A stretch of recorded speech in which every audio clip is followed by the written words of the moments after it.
Hey Carp Geeks, I'm back at the scene of the crime. Hopefully you saw my last video with the PB grass carp. Completely different approach this time. I've actually got out my old match gear. I'm going to try some short range fishing just with corn and pellets and things like that, just to see what's there. And to help me out to see what's there, I'm actually going to use an underwater camera. Okay, so I'm going to actually try and place this camera using the pole cup. Okay, so talk about exact feeding with a pole cup. How about some exact filming? Okay, so we'll see how that goes. First time I've ever tried it, so we'll see how it goes. All right, there's our good luck mascot. Quick walk onto the deck here. It's in the afternoon, so the sun is kind of in my face a little bit. Here's my 10 meters of Drennan carp pole. Coming up, there's the 360, which I'm going to use to kind of try and film the whole thing. If you saw last time, that works really well. Quick pan around. That's my fishing position. And down here in the yellow box, we have the soon-to-be unleashed camera. So we'll take a look at that in a minute. All right, so kind of a weird side tray for all you match anglers. Okay, what have I got? Got the underwater camera, as you can see. It's got a nice little kind of weight on the bottom, which allows it to land like a flatbed method feeder, the same every time. So I'm going to drop that out, pull it back a little bit so it's looking right at the spot, hopefully, right? We got 30 meters of cable, more than enough. I'm only fishing at 10 meters. That's the receiver box, which also has an SD card in it where I record footage, and that actually is hardwired to a tablet, which allows me to watch it in real time. So that's the setup. Let's see how we get on.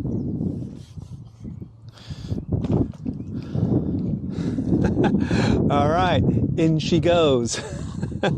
Let's see, so I can get it in there.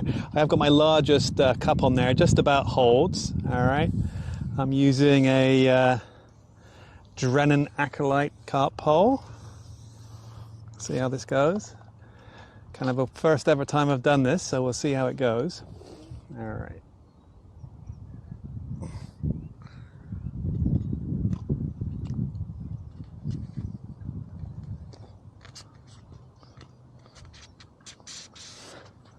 Actually thinking about it, what might be good is one of those kind of long poles with a spoon on the end they use for big carp and margin fishing. That might be good. I got a little bit of a tangle in my wire there. That's unfortunate. There we go, good enough. And there's a turtle right over the spot. I don't know if you can see that.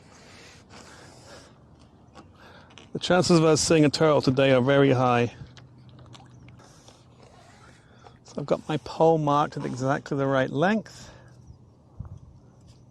It's looking good. Line it up with the tree. And everybody in the pool. All right, let's see how that goes. All right, so the line went slack. The camera is on the bottom. I've got it recording. Hopefully you're seeing something. What am I seeing?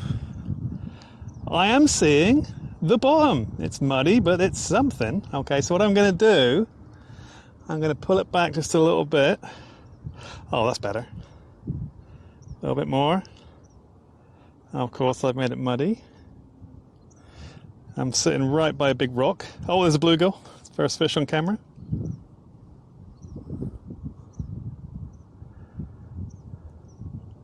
Oh yeah, I'm stirring up the bottom and I'm selecting bluegills already. All right, bluegills are in, they're having a look. Very nice. All right, so in the big scheme of things, that wasn't so bad. So I'm gonna keep that out of the way down there. All right, now I'll get fishing. All right, I've got a rig. I've got a 0.8 gram carp float, okay. So, and it's approximately 6 feet deep out there. If you remember from previous video, maybe I'll show some footage. The drop off is kind of shallow, then it goes deep, right? So it goes down to, 6 foot, and then it tapers right out to the end over there. So I'm kind of looks like I'm fishing right on the bottom of the inside shelf, which is great for a spot, isn't it? So there's the float, right? You can hopefully see that, right? There's the float. Listen to all of that. above the hook length, and we're good. Okay, let's see what we can do.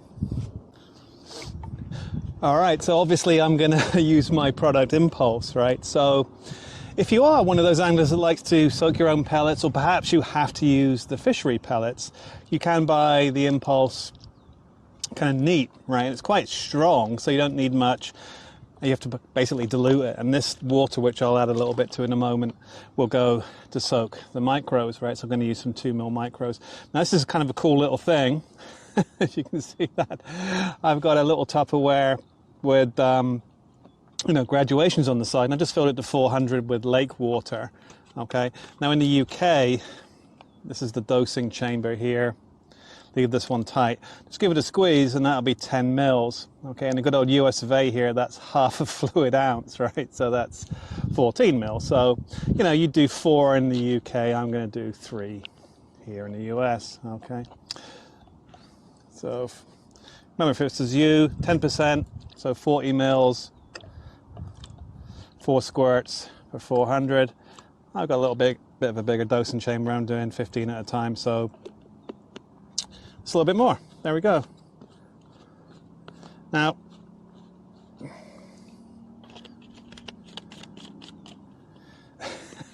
that's not how your bottle will look. Obviously, of course, I've invented it, so I kind of make my own as I need it.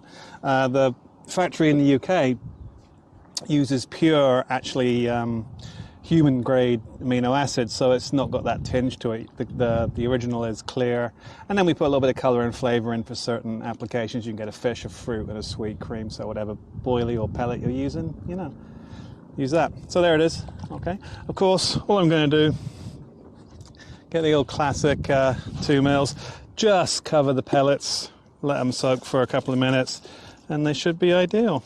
Okay, I'm not going to fish too long today, just trying to get some underwater footage of fish feeding. So I'm only doing probably, I don't know, let's see how much I've used. I've used 100 ml of liquid, right? So probably about the same volume of pellets. All right, let it soak for a couple of minutes and get back to the fishing. All right, quick peek at the old side tray here. So we have pineapple flavored and Impulse added corn. It's just a simple can of corn, a couple of squirts of pineapple, and probably 20 to 30 mils of Impulse. The thing about corn is it has, of course, the skin, but at the end where the root is, the liquid can enter. So soak them longer overnight usually. So I like to soak corn overnight with Impulse and pineapple flavor, optional flavor. And then of course the pellets, just set those up there. So they've been, they soak for about 2 minutes in the diluted 10% Impulse solution. They're slightly damp and still slightly firm, and they'll be perfect in a couple of minutes. So what I'll do, it's kind of interesting, I'm going to put some feed in now. I'm going to put like a large pot of corn and pellets right where I put the camera in. And then if you remember what I did, I pulled the camera back about 6 to 8 inches just so it was kind of level.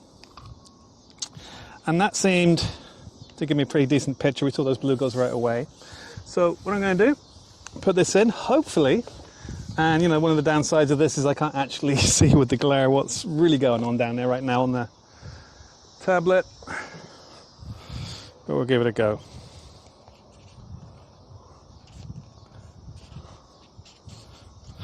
All right, probably going to be a bit rusty on the old pole fishing, but we'll give it a go. All right, so I'm going to throw out here half a big cup of feed. And I'm aiming for, an island in the distance there.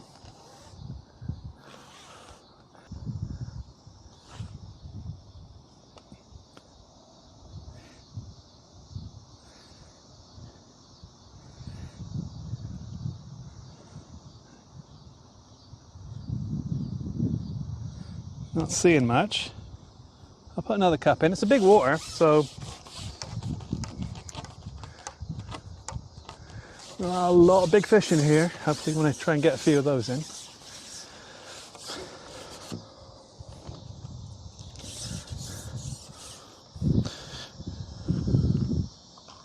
Just a little bit more pellets. I don't want to overdo it with the pellets because hopefully you've seen the Mark Sawyer video, you need really to get the swim established with Impulse, one big ball of pellets, and then essentially feed your swim to response, It's all about keeping the right level of impulse in the swim. Too much, they'll be a little bit too crazy.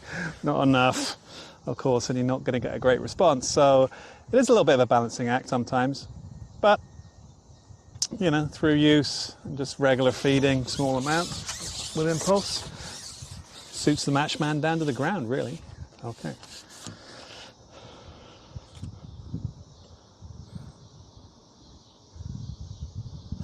All right, so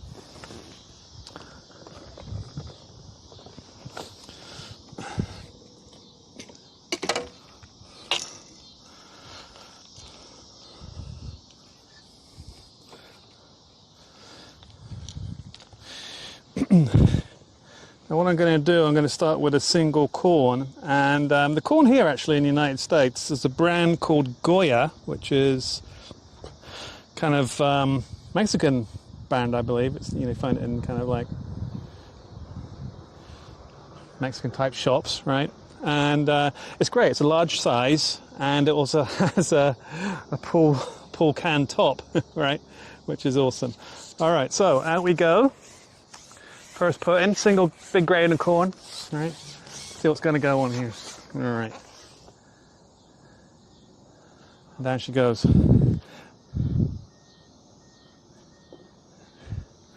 It's a bit hit or miss if I'm going to see it on the tablet, but hopefully, you know, it's not quite quarter underwater, is it? But yeah, I do actually have a sunscreen for this thing, which I forgot to bring. So, all right, we are fishing. I'm going to jig it. My favorite phrase: jig it to win it. All right.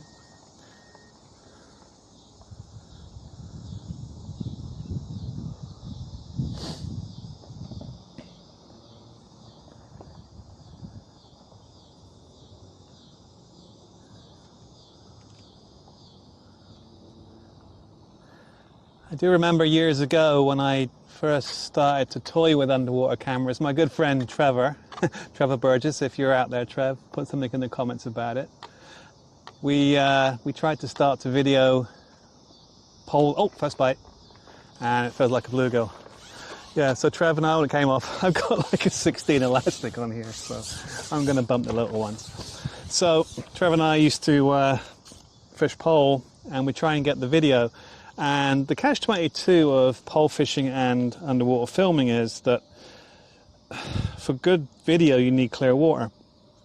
And for clear water, with the pole you need to fish further out because you'll spook them. So it's always a little bit of a balancing act. I tend to go out in chest waders, find about 5 to 6 feet of water, and then I'd have like another 14-foot long kind of pole, which I'd lower the really big camera on, which then came back to the bank. So back in the day, oh, got one in the edge. Yep. Oh, came off. Once again, the victim of the 16 elastic.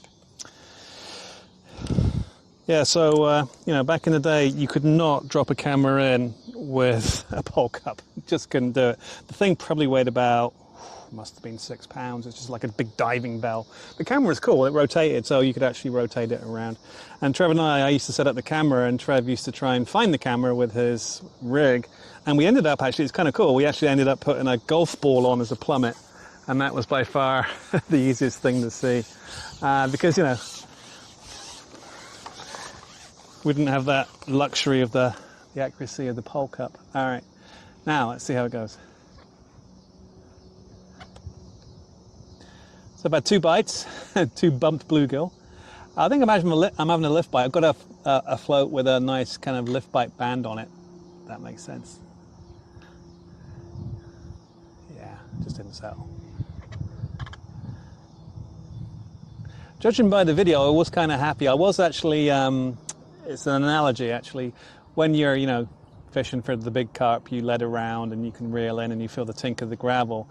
You can kind of do the same thing, and I'm sure matchmen do it. You can actually drag the plummet across the area, and if you kind of get a similar effect, you can kind of tell what the bottom is with your match fishing plummet. Nice little tip there. Okay. Yeah, so beyond 9.5 meters, there's a little bit of weed. I was bringing back weed. In front, it was shallower, but it wasn't bad. And right where I am, I'm kind of right around 6 feet, right before a weed bed. So I'm actually pretty happy with the spot. And you know, based on the camera, what I did see when the camera went in, it was kicking up a little bit of dirt, but it was definitely rocky down there. I could, you know, the camera hit down, dirt puffed up, and the bluegills came immediately, and you got those first bluegills on camera. What actually might get interesting in this session is the possibility of a turtle. I don't like to catch turtles. I don't ever fish for them, of course, but they do tend to home in on a baited area pretty quick, and they will, oh, getting a lift bite, they will snap at fish. So if you ever do catch one, obviously don't kill it, just relocate it. There is a stream behind me, which I guess they originally came from when they got into here. So if I catch one, I'll you know, unhook it in the net and take it across to the pond, to the stream. Okay, I've caught some turtles in the past. Some of them have been pretty prehistoric. So if you get one of those alligator snapping turtles, yeah, careful. All right, so I just put the infrared light on the camera, and it's actually making the fish easier to see. They kind of flash when they come in front of the IR, which is kind of interesting. Okay, so that's something. You know, if you're kind of a little bit deep there, just saw another bluegill, a little bit deeper water, you know, and the clarity's not super great down there. The visibility is not so great, not as much light. The infrared does actually help quite a bit. I'm actually seeing the fish a lot easier now.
Well, hopefully you can see this. I've caught the culprit.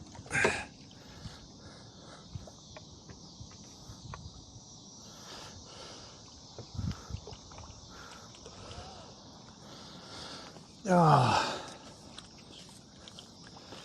that is a painted turtle. Now the thing with painted turtles is they're kind of cute in aquariums, but they will bite. Okay, so I'm going to very carefully unhook him, and I'm going to take him over to the creek for release. But that is the reason the fish are a bit skittish. A turtle. All right.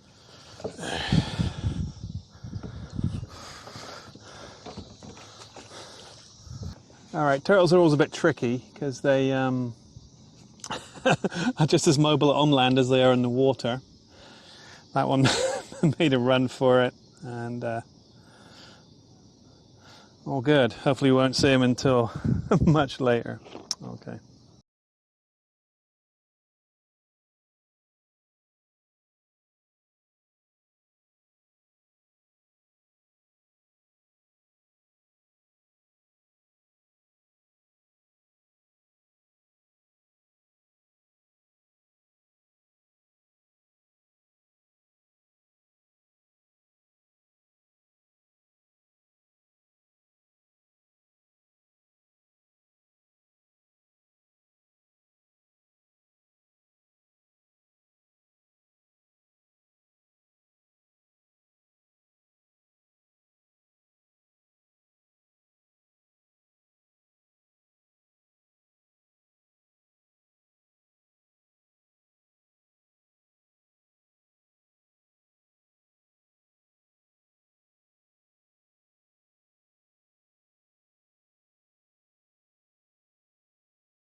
All right. There it is. Kind of like towards the end of the day, the bluegill actually took a grain of corn. One bluegill looks like the final scores on the doors. At least I didn't blank, right? So thank you, Mr. Bluegill. All right, see you guys next time.